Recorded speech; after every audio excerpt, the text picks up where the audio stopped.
The third question is from Abdul Jabbar from Hyderabad, India. I completely agree with your reply given in the previous session that Muslims must not migrate from Muslim countries to non-Muslim countries for a better living. I also agree with most part of your reply regarding Muslim living in non-Muslim countries, especially Western countries, should mostly migrate to a Muslim country. What are your views regarding Muslims living in India, since India was previously ruled by Muslims? And I would like to thank Brother Abdul Jabbar for asking this question.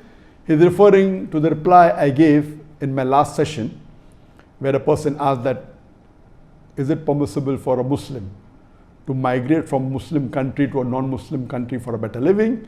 And I will just repeat in short, and I said it is not permissible for a Muslim to migrate from a Muslim country to a non-Muslim country for a better living, unless it is for education. He can do for that couple of years of education and come back, or if he wants to do dawah and he wants to become a full-time da'i, going as a da'i and giving dawah in a non-Muslim country is permissible, but for no other reason, for a better living or so that you can get more money or you can have a luxurious life, besides these two reasons, for a better living or anything else, it is not permissible for Muslims to leave a Muslim country and go to a non-Muslim country, especially referring to the Western country.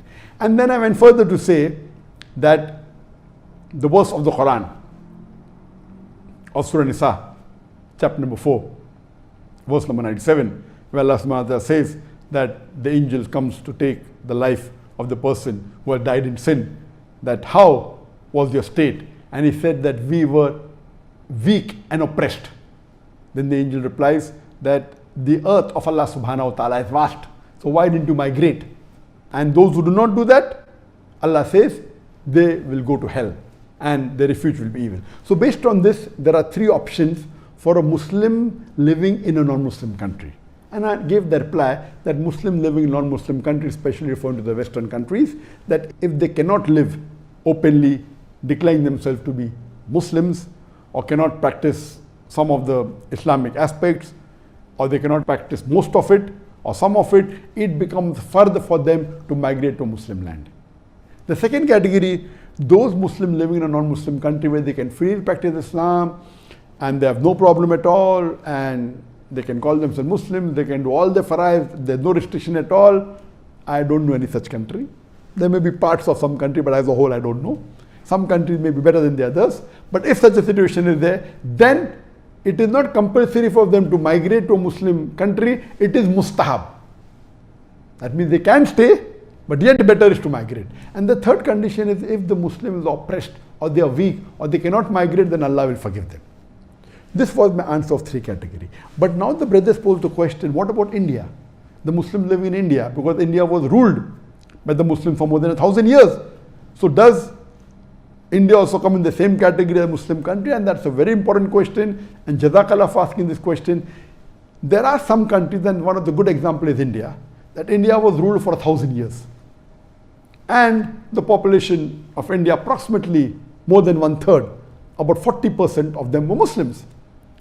Then the Britishers come, and they come saying that they want to do business, but they want to control India. They started ruling India, and then when they left, they created a division amongst the Indians who were living very peacefully.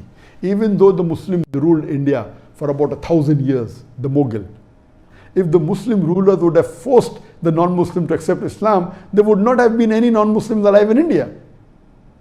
Many accepted Islam because they liked Islam. Many people remained as non-Muslims, and there was no problem. But the Britishers, they had a policy of divide and rule. So when they left, they divided India into three parts, and they divided the Muslims especially, and 1/3 of the Muslims went to Pakistan, 1/3 went in India, 1/3 went to Bangladesh. They didn't give one country, they gave two countries, and Bangladesh and Pakistan, which was known West Pakistan, East Pakistan, they split. So now Muslims are divided into three. In India, a little bit more than 1/3 remained, maybe about 37, 38, 39% remained in India. 1/3 went to Pakistan, about 33%. Less than 1/3 went to Bangladesh, about 29, 30%. But if you add all together, Muslims are 40%. Now when partition took place, India declared itself to be a secular country. It didn't declare itself to be a Hindu country.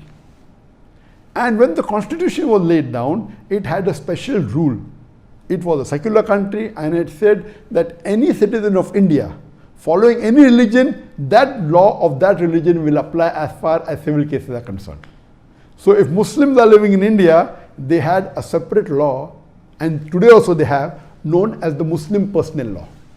The Christian have their Christian law. The Hindus, they have their Hindu law. So when this was drafted, it gave permission for all the religions to practice their religion freely. All the citizens of India. India was not at all a Hindu country, and even today it is not.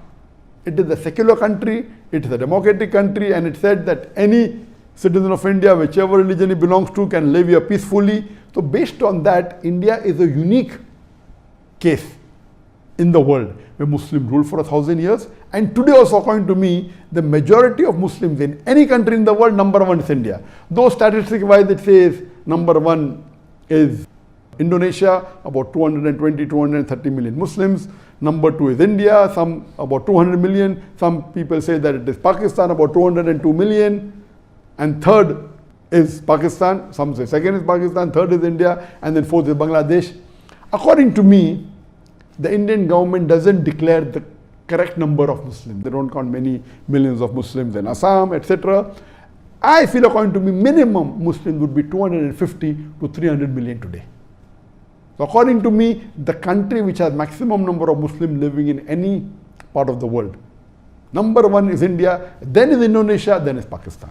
The number of Muslims in India would be minimum 250 million, can even go up to 300 million.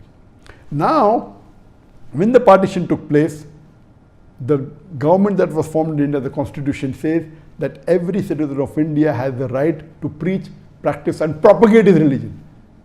And it is just about 4 years back that I left my country, and for more than 20 years, mashallah, for about 25 years, I did dawah openly, large audiences, and India has been a very safe place for the Muslims. It is recently when the BJP government came to power, just hardly 6 years back in 2014, that the problem started. Previously, the problems were minor, and the Muslim could live peacefully. There was no major problems at all. The politician, Hindu politician, meaning the BJP, which is a part of the RSS, these are fanatics and fascists. And they started promoting Hindutva and trying to misguide the people. And now there are problems created for the Muslims.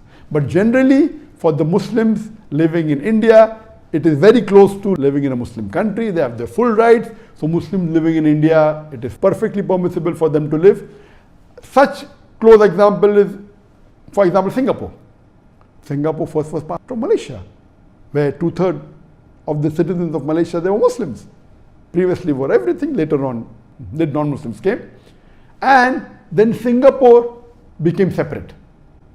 And today Singapore has about 18 or 20% Muslims. So there also they have a Muslim personal law for the Muslims. So Singapore is also somewhere close to India. But naturally, the freedom in India is much more than freedom in Singapore. So there are certain few more countries like that, maybe Mauritius or some which may have a Muslim personal law. So in such countries, India is one of the best amongst these countries.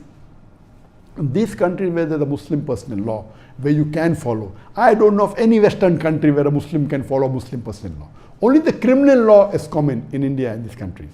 But in the Western countries, certain things the Muslims are permitted. For example, they're allowed to have house of worship, but they cannot marry according to the Islamic law. They cannot have more than one wife. The nikah is not valid. The divorce is not according to the Islamic Sharia. Inheritance is not according to Islamic Sharia. You can will it, that's a different case. And neither can you openly practice your deen as you can do in India. Yes, there are some non-Muslim countries which are better than the other non-Muslim countries. So my answer was basically talking about non-Muslim countries, mainly the Western countries and the other non-Muslim country. So India will come close to a Muslim country, not fully like a Muslim country. It's not required for the Muslims in India to migrate. They can live, and you have a lot of history of Muslims, and if you see the structure that I've created and a rich source of Islamic knowledge is there in India. So but natural, Jazakallah for asking the question. This is a different case altogether, like in India and other few countries of the world. Hope that answers the question.